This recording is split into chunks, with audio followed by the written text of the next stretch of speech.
Assalamualaikum warahmatullahi wabarakatuh. Ketemu lagi di channel saya. Oke, rekan-rekan sekalian, salah satu tahapan yang wajib dilalui oleh seorang calon prajurit adalah tes kesehatan. Tujuan dari tes kesehatan ini adalah memastikan semua calon prajurit itu memiliki kualitas kesehatan yang baik dalam rangka mendukung tugasnya sebagai abdi negara, khususnya di bidang militer yang tentu penuh dengan tantangan dan cukup berat. Oke, apa saja sih sebenarnya yang diperiksa dalam tes kesehatan itu dan bagaimana cara penilaiannya? Akan saya bahas sekarang secara singkat. Oke, jadi pemeriksaan kesehatan calon prajurit TNI itu pada dasarnya adalah pemeriksaan lengkap ya, pemeriksaan lengkap dari ujung kaki sampai ujung rambut. Nah, perlu diketahui nih bahwasanya pemeriksaan dengan sistem seperti ini itu bukan hanya untuk prajurit TNI, tapi juga untuk Polri, kemudian juga berbagai sekolah kedinasan ya, seperti IPDN, Politeknik Perhubungan, dan lain-lain. Nah, pemeriksaannya ini meliputi 7 aspek kesehatan yang disingkat dengan U, A, B, D, L, G, dan J. Oke, apa saja itu? Yang pertama itu U, atau singkatan dari umum ya. Nanti akan terbagi-bagi lagi menjadi beberapa bagian. Kemudian A atau atas, maksudnya adalah anggota gerak atas. Kemudian B itu bawah atau anggota gerak bawah. D, dengar atau pendengaran. Kemudian L itu lihat atau penglihatan. G, gigi, dan J, jiwa. Oke, kita akan bahas satu persatu dengan singkat aja, karena kalau mau dibahas secara menyeluruh itu akan sangat panjang. Oke. Yang pertama itu aspek umum. Aspek umum. Yang pertama dari aspek umum itu adalah indeks massa tubuh, ya, indeks massa tubuh. Kemudian ini udah jelas ya, indeks massa tubuh itu jelas, perbandingan antara berat badan sama tinggi badan. Kemudian ada tekanan darah dan nadi, tekanan darah dan nadi. Kemudian ada kepala, muka, dan leher. Kemudian penyakit telinga, hidung, dan tenggorokan nih. Nah, untuk penyakit telinga, hidung, tenggorokan atau THT ini yang biasa diperiksa itu adalah serumen atau kotoran telinga, kemudian tonsilitis atau amandel, kemudian juga sinusitis dan lain-lainnya. Kemudian ada pemeriksaan toraks dan paru, kemudian pemeriksaan jantung dan pembuluh darah. Nah, ini biasanya diperiksa dengan EKG ya, atau elektrokardiograf. Kemudian pemeriksaan abdomen dan sistem pencernaan. Nah, di pemeriksaan abdomen dan sistem pencernaan ini yang biasa diperhatikan adalah hernia, kemudian gastritis, hepatitis, dan juga operasi di bagian perut ya. Riwayat operasi di bagian perut biasanya kan ditanyakan. Kemudian anus dan rektum. Untuk anus dan rektum ini yang biasa menjadi perhatian adalah hemoroid atau ambeien ya. Kemudian ada sistem urogenital. Nah, di sistem urogenital ini yang biasa diperiksa dan menjadi perhatian adalah varikokel. Kemudian kelainan testis ya, misalnya monotestis ya, atau testisnya cuma satu. Kemudian kelainan alat kelamin ya, misalnya hipospadi ya, dan lain-lain. Kemudian ada sistem endokrin metabolik. Ya, ini salah satu yang diperiksa adalah diabetes mellitus. Kemudian penyakit kulit dan kelamin. Untuk penyakit kulit dan kelamin ini yang biasa menjadi perhatian ya adalah jerawat, kemudian tai lalat, kemudian tanda lahir, keloid, kemudian juga tato ya, tato. Ini masuk ke sini juga. Dan penyakit kulit infeksi seperti virus, bakteri, jamur, dan lain-lain. Kemudian ada sistem saraf. Ya, kalau dalam sistem saraf ini yang diperiksa itu berbagai penyakit dan kelainan saraf, misalnya Bell's palsy, kemudian epilepsi. Berikutnya pemeriksaan laboratorium. Pemeriksaan laboratorium ini yang diperiksa adalah darah dan urin dengan berbagai elemennya ya, bagian-bagiannya. Kemudian ada kelainan khusus wanita. Ini khusus untuk calon prajurit wanita. Ini yang diperiksa itu payudara dan pemeriksaan ginekologi atau pemeriksaan bagian kewanitaan. Ya, mungkin ini menarik juga ya ini untuk dibahas lebih lanjut karena sekarang lagi hangat-hangatnya nih tentang tes keperawanan ya. Jadi kalau tes keperawanan itu sekarang sudah tidak ada. Nah, dan kenapa tidak ada lagi? Itu nanti bagus kalau kita bahas lebih lanjut nanti ya. Kemudian ada pemeriksaan radiologi. Pemeriksaan radiologi ini itu melalui ronsen paru dan juga USG abdomen.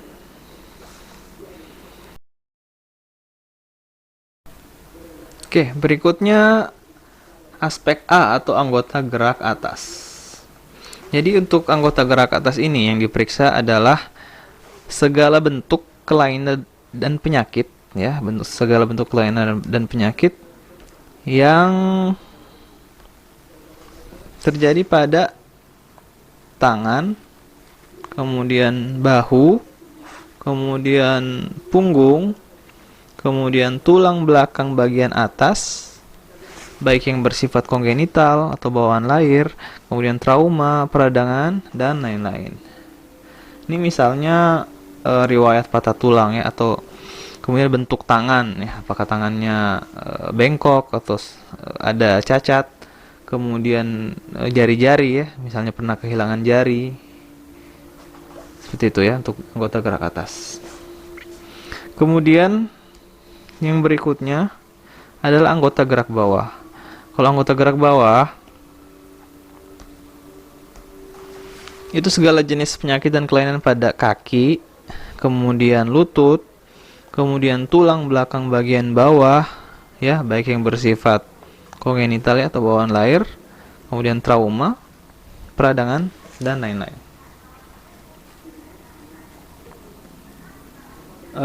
Untuk aspek B ini ya, yang biasa diperiksa adalah varises ya, varises pada kaki, kemudian HNP, kemudian juga kaki X dan kaki O. Nah, itu diperiksa di aspek B ini. Berikutnya adalah aspek D atau pendengaran. Kalau di aspek pendengaran ini yang diperiksa adalah ketajaman pendengaran. Ketajaman pendengaran ya. Jadi bukan penyakit pada telinga ya. Kalau penyakit pada telinga itu tadi diperiksanya di aspek U. Sedangkan untuk ketajaman pendengaran ya itu diperiksa di aspek D. Ini diukur dengan alat audiometri ataupun alat penala. Seperti itu. Berikutnya adalah aspek L. Aspek L atau penglihatan. Kalau untuk aspek penglihatan, yang diperiksa itu adalah segala jenis kelainan pada mata. Nah, yang diperiksa itu adalah visus ya, atau ketajaman penglihatan, atau mungkin bisa dikenal dengan minus ya, memeriksa mata minus.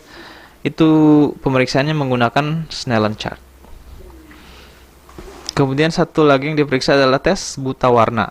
Tes buta warna ini dilakukan dengan menggunakan buku Ishihara Test dan Hardy-Rehn-Rittler. Nah, ini berdasarkan buku petunjuk terbaru ini menggunakan dua buku ini, jadi nggak cukup dengan Ishihara Test.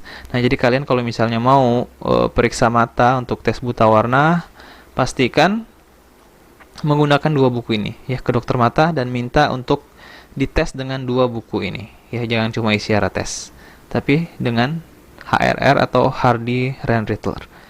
Seperti itu. Dan selain visus dan buta warna juga dilakukan pemeriksaan kelainan mata lainnya jika ada ya. Oke. Berikutnya adalah aspek G atau gigi. Nah, untuk aspek gigi ini sebenarnya banyak yang menganggap enteng ya. Menganggap enteng karena pikirnya ya gigi doang mungkin ya. Tapi padahal ini sangat banyak membunuh atau menjatuhkan calon prajurit ya. Jadi kalau untuk aspek gigi ini ya, yang diperiksa adalah keadaan gigi, mulut, dan rahang. Termasuk di dalamnya ini adalah penyakit jaringan lunak mulut. Penyakit jaringan lunak mulut misalnya tumor di jaringan lunak, kemudian kista, ya, dan lain-lain.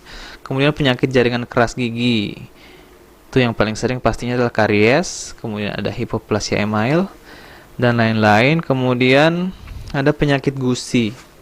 Penyakit gusi dan jaringan penyangga gigi ini misalnya gingivitis, periodontitis, ya.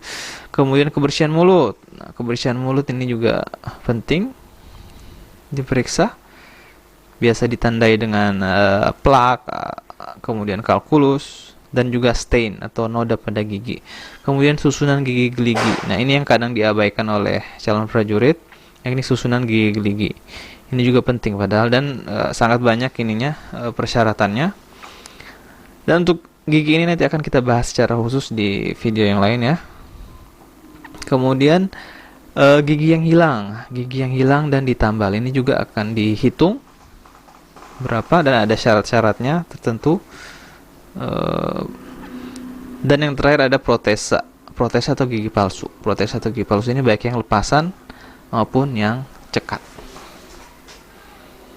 Oke, dan yang terakhir adalah aspek J atau jiwa. Nah, dalam aspek ini itu calon prajurit akan dinilai kejiwaannya melalui tes tertulis dan wawancara, ya, biasa dikenal dengan tes MMPI. Seperti apa tesnya bisa kalian Google aja. Ya, jadi ada dua tahap, yakni tes tertulis dan tes wawancara. Berikutnya saya akan menjelaskan tentang cara penilaian dari aspek kesehatan calon prajurit TNI Angkatan Darat.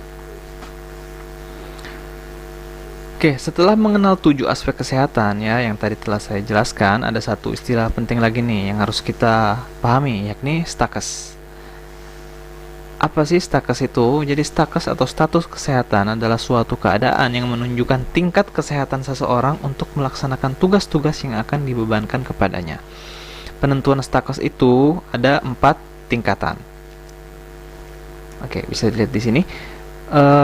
Tingkat pertama, tingkat 1 atau baik, yakni itu tidak ada kelainan atau penyakit, ya.